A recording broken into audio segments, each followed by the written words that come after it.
నమస్తే, welcome to BRK news. వారికి పాట తప్ప ఇంకో ప్రపంచం ఉండదు. పాటే ప్రపంచం. అలానే సాగుతూ ఉంది. అలాగే పాటతో పాటు స్టేజ్ పర్ఫార్మెన్స్ చాలా వరకు కూడా ఇస్తూనే ఉన్నారు. ఇంకా కొన్ని రికార్డింగ్ పర్ఫార్మెన్స్ కూడా చేస్తూ ఉన్నారు. వారెవరో కాదు, శేఖర్ మాస్టర్. వారి అనుభవం ఏ విధంగా ఉంది, ఇప్పటికీ జర్నీ కొనసాగుతూనే ఉంది పాటల ద్వారా. సో వారితో క్లియర్గా మాట్లాడి అసలు వాళ్ళ జర్నీ ఎక్కడి నుంచి స్టార్ట్ అయింది, ఎప్పటి నుంచి స్టార్ట్ అయింది, కొన్ని పాటలు కూడా మనం పాడించే ప్రయత్నం చేద్దాం. మరెవరో కాదు, శేఖర్ మాస్టర్. ఒకసారి శేఖర్ మాస్టరా లేకుంటే కరాటీ మాస్టరా ఏంటి వారిని అడిగి తెలుసుకుందాం. సార్ నమస్కారం సార్. JB madam.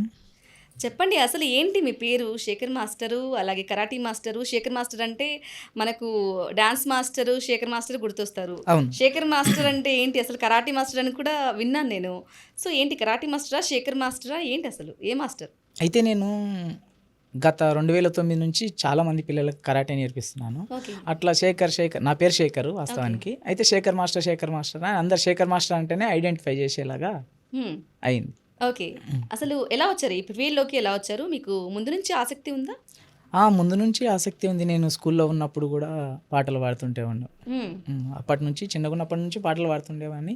స్కూల్లో మా సార్ వాళ్ళు ఇట్లా నేర్పిస్తుంటే జెండా వందనంకు అప్పుడప్పుడు అంటే ఇలా ఇంట్లో నుంచి, అంటే మొదటగా ఇంట్లో వాళ్ళు కూడా ఎవరైనా ఉన్నారంటారా ఇలా? అంటే అమ్మ కూడా అప్పుడప్పుడు పాడుతూ ఉంటుంది. ఓ, మదర్ కూడా పాడుతూ ఉంటారు.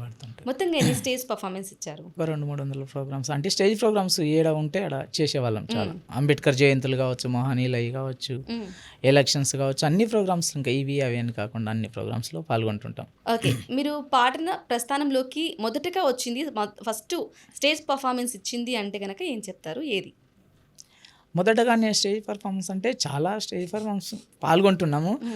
ఎందుకంటే తెలంగాణ రాష్ట్రం సిద్ధించింది కాబట్టి తెలంగాణ స్వరాష్ట్ర సాధన కోసం అమరులైనటువంటి అమరవీరులను యాద చేసుకుందాం మనం ఒక పాట ద్వారా. ఎస్ షూర్, పాడండి. వీరులారా వందనం విద్యార్థి, అమరులారా వందనం పాదాలకు, వీరులారా వందనం విద్యార్థి, అమరులారా వందనం పాదాలకు, మా త్యాగధనులారా మరిచిపోము మేము, మా త్యాగధనులారా మరిచిపోము మేము, గుండెల్లో గుడి కడుతాం, పోరు దండం పెడుతాం, వీరులారా వందనం విద్యార్థి, అమరులారా వందనం పాదాలకు, కాలేజీలో మండే నిప్పు కనికలు మీరు, విద్యార్థి సంఘాల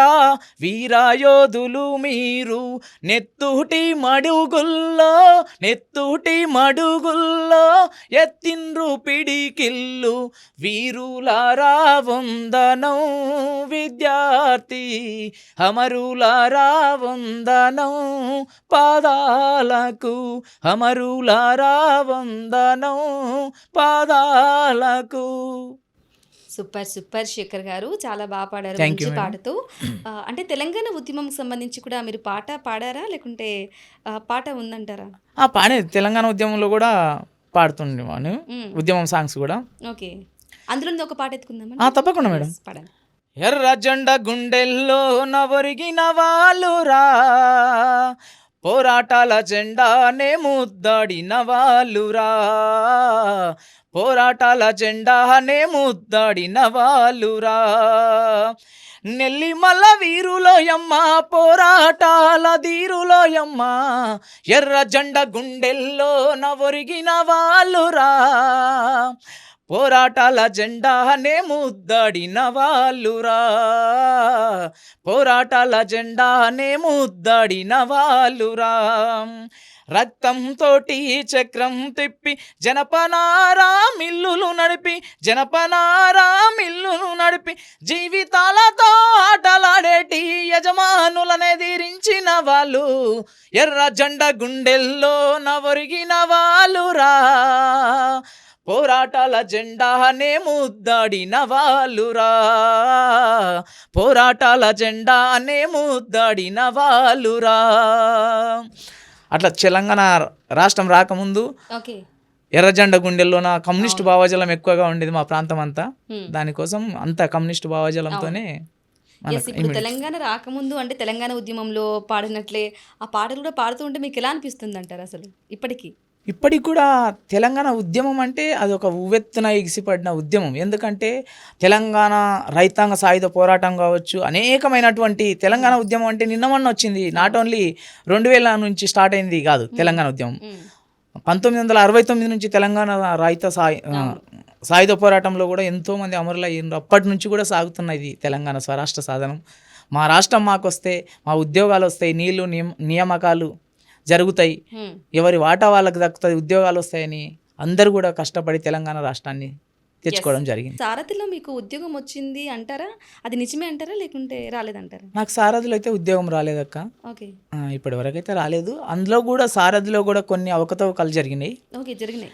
అంటే అది ఇంతవరకు ఆరోపణగానే ఉంటుంది కదా, మరి నిజమే అంటారా? 100% అది నిజం. అంటే ఆరోపణ అనేది ఏం లేదు, 100% నిజం.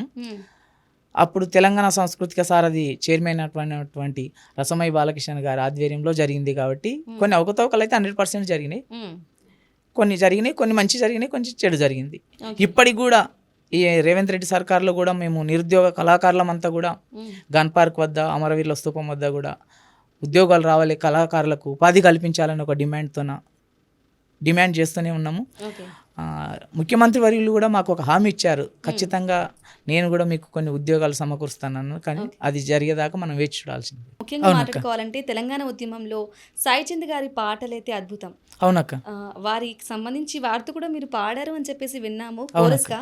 సో దానికి సంబంధించిన ఒక పాట పాడతారా?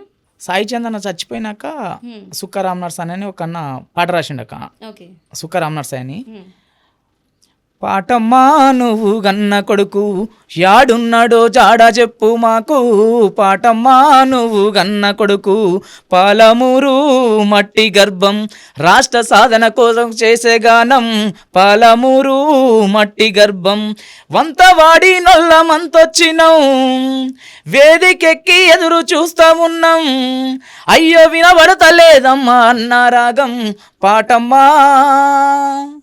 పాటమ్మా నువ్వు గన్న కొడుకు యాడున్నాడో జాడా చెప్పు మాకు, పాటమ్మా నువ్వు గన్న కొడుకు సిర్రన్ సిటికెన పుల్ల డప్పు దరువుల చూసి గోసి గొంగడి ఎర్ర కండువ మెడలేసి కాలి గజ్జలు కండ్ల కద్ది మదినా దలిసి, కాలి గజ్జలు కండ్ల కద్ది మనిదా దలిసి గోస చెప్పిన గొంతు అన్న వేసిన గంతు కవికాయకులం అంతా చేస్తాము కావత్, పల్లె పల్లె పటల పాటలే మా వంతు, పల్లె పల్లె ప్రజల పాటలే మా